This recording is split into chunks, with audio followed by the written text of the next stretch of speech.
Hello, my name is Kate and welcome to my YouTube channel. Today I'm going to be talking about fashion aesthetics based on your film taste. So what your aesthetic is based on your film taste. So I have my laptop right here and I've made some pretty collages based on the aesthetics as well as some notes based on each one. So I'm going to read through these and show you what I think your taste is visually and for fashion based on your taste of films. I have all kinds of different movies of different genres, different vibes, and I think it will be really fun to see what I think your taste is. And if it is similar, please let me know in the comments below. And if it's different, tell me how it is different and how your style is and what your aesthetic is. And when I say aesthetic, I don't mean that you need to always have the same style and that every day you have to dress a certain way. I'm just saying like what pleases you visually, what you are drawn to, what inspired you as a child, like all of these things make up your style. And so I just kind of wanted to do a video on what your style is based on your film taste. So let's get started.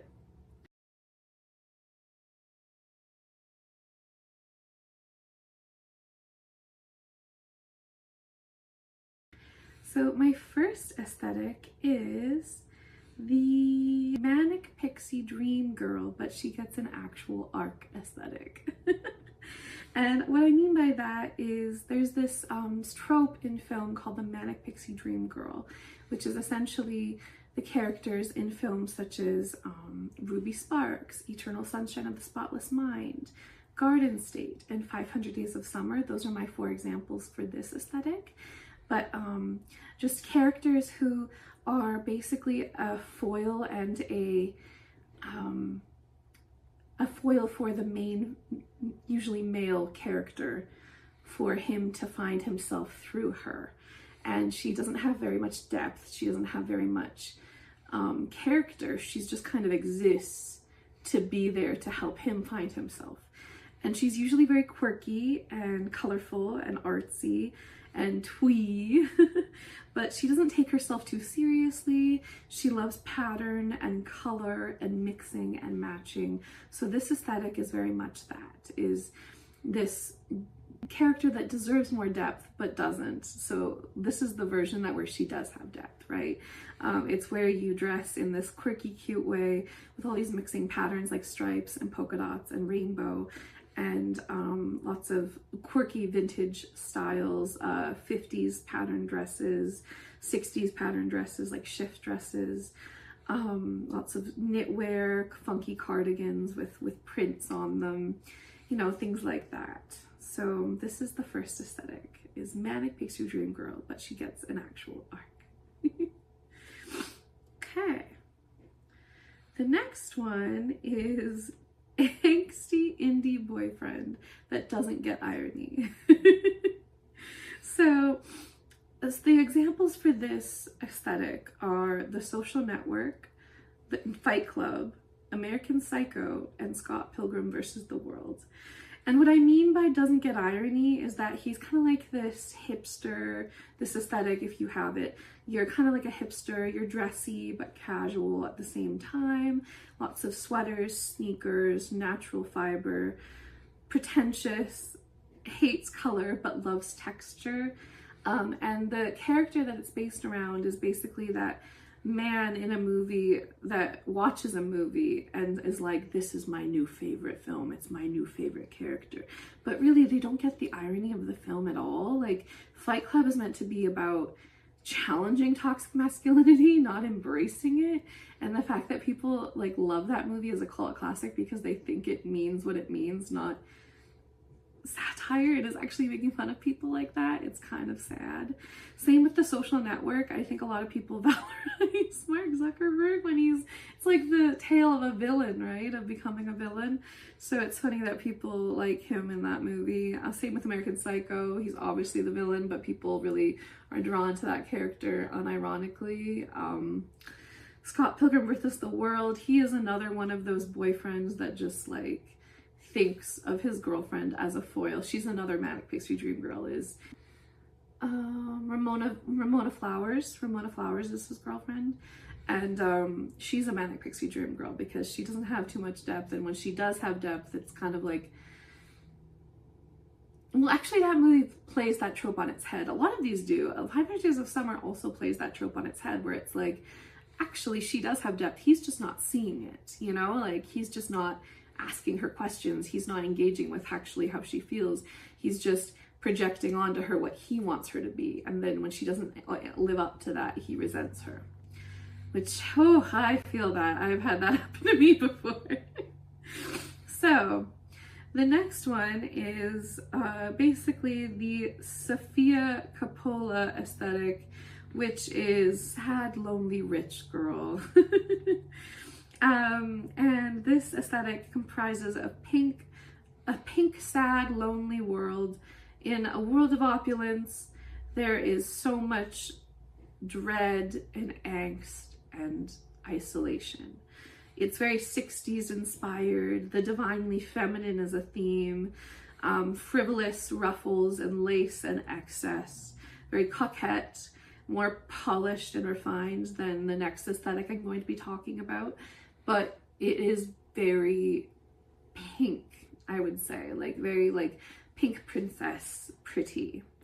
And some of the films that are inspired by this aesthetic, or that some of the films that inspired me to make this aesthetic, are Marie Antoinette, Picnic at Hanging Rock by Peter Weir, The Virgin Suicides, and Priscilla, 3 of which are Sofia Coppola movies. And she herself is a sad, lonely, rich girl, so it makes sense that she keeps writing about that as a Nepo baby. Okay, and then the next aesthetic that I wanted to talk about that is similar to the sad, lonely, rich girl aesthetic, but it is different in that it is the pastel mad femme fatale. It's pastel meets pain, a juxtaposition of painful madness and the flowery way we view women in society. A pastel clown, if you will, a grittier and darker version of the sad, lonely, rich girl, in that it's when that sad girl becomes crazy after so much isolation. And there's more intersection to this character. There's more intersectionality in general, just because she is a mad or mentally ill. I like to use the word mad poetically, but I guess it's not very sensitive. So a mentally ill character, or even a physically ill character like myself. I'm both mentally ill and physically ill. Yay, got both of them. But you know, the intersection of that, as well as being less privileged, less rich, having less in general. And so that desire to be divinely feminine, that desire to be beautiful when you don't have enough resources to be that way, as well as when the world is telling you to be one way, feminine, when you're actually trying to just be yourself, which is a human being, and how that can intersect and how it can just make you implode or explode. And that's what all of these films that I'm about to talk about do, which are Promising Young Woman with Carey Mulligan, Gone Girl, Girl Interrupted, and Heavenly Creatures with Kate Winslet and Melanie Linsky, which I still haven't seen, but I really want to, although I'm scared. It's actually based on a real life murder, so I'm worried that it might be a little too much for me. But these films, I mean, all of these films were a little too much for me, honestly. But they're beautiful films, and they tell very important stories of women that have been harmed, and the way that they cope with that is questionable, but understandable, I would say. That's why we empathize with these characters.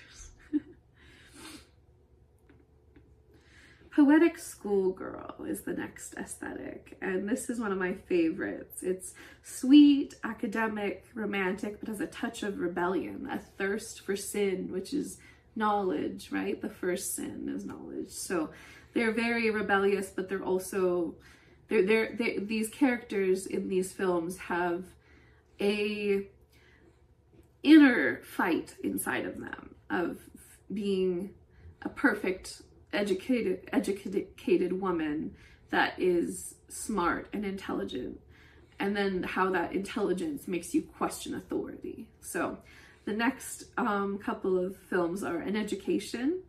Can you tell Carey Mulligan is my favorite actress? The Little Princess, Dead Poet Society and Far Up on Poppy Hill, which is, I'm pretty sure, a Studio Ghibli movie that I haven't seen yet, but I really want to.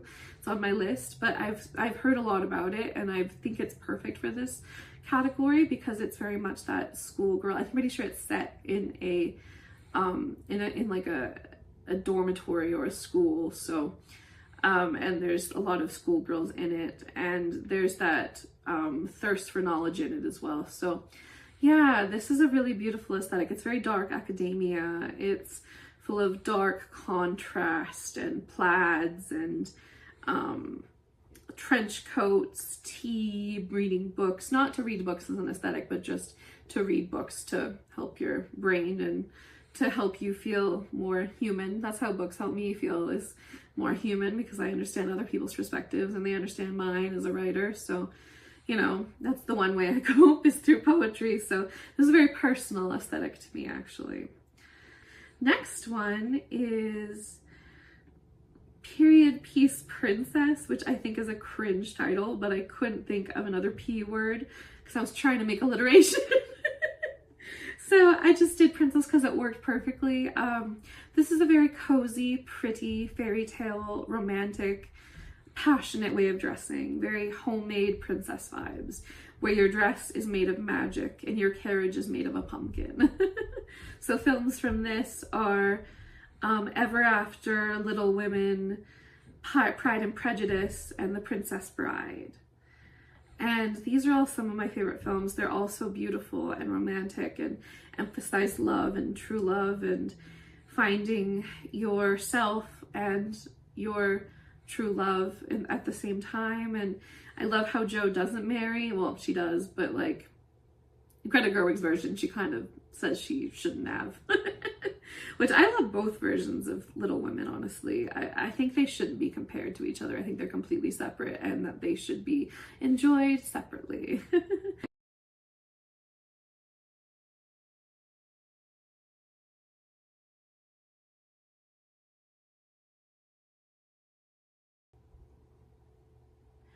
And then the final category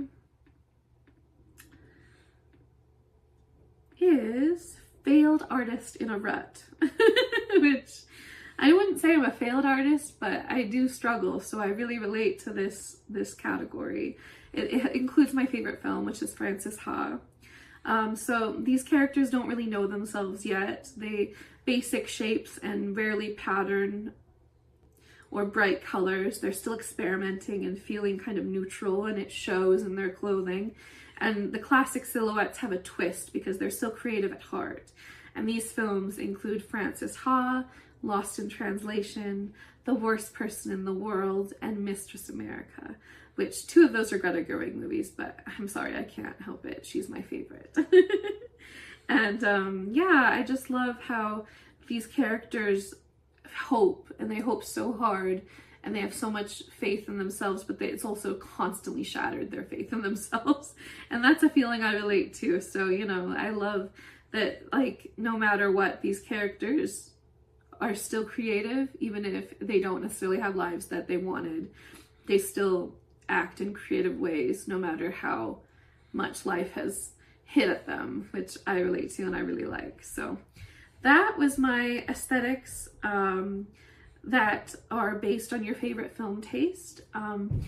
And I hope you enjoyed. Let me know if any of those films related to your aesthetics and to your taste, and let me know what your favorite films are. I can always do a part 2 to this if you'd like, because I have so many favorite movies that I'd love to talk to you guys about. Thank you so much for watching. Goodbye.